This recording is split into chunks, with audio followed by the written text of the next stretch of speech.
आतील मांड्यांना टोन करणे आणि त्याचा शेप मेंटेन करणे आजकाल खूप जास्त कठीण झालं आहे, विशेषतः महिलांमध्ये.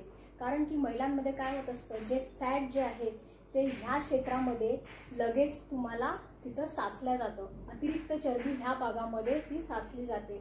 तर ह्या अतिरिक्त चरबी जर आपल्याला कमी करायची असेल तर 80% आपला डाएट महत्त्वाचा आहे आणि 20% आपला व्यायाम.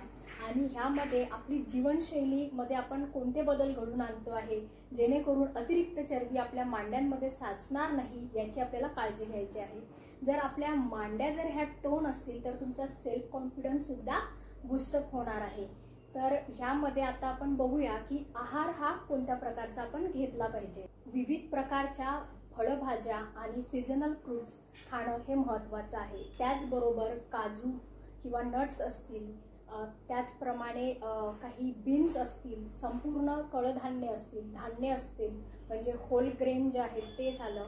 तर ह्याबरोबर आपल्याला हाय फायबर डाएटसुद्धा घ्यायचं आहे. तर हाय फायबर डाएटमुळे आपलं पोट हे दिवसभर भरल्यासारखं आपल्याला वाटेल आणि अतिरिक्त खाणं हे आपलं टाळलं जाईल. आणि त्याचबरोबर आपल्याला कोणत्या गोष्टी ह्या अवॉइड केल्या पाहिजे जेणेकरून अतिरिक्त चरबी आपल्या शरीरावर साचणार नाही, विशेषतः आपल्या मांड्यांमध्ये.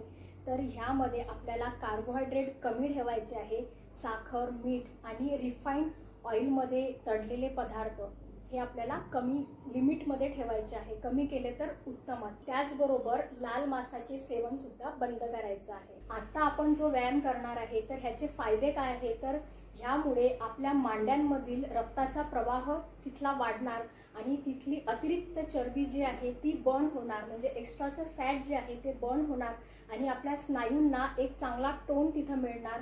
आणि त्यानंतर आपले जे स्नायू आहे त्याला एक प्रकारची मजबूती मिळणार. आणि जेवढे तुमचे स्ट्रॉंग लेग्स असतात तेवढं स्ट्रॉंग तुमचं हार्ट असते. तर त्यामुळे व्यायाम करणं खूप महत्त्वाचं आहे. आणि ह्यामुळे काय होणार, तुमची जी चयापचय क्रिया आहे, मेटाबॉलिझम रेट जो आहे तो तुमचा वाढणार आणि तुमचा बॉडी शेप हा व्यवस्थित मेंटेन होण्यासाठी फायदा हा होणार आहे.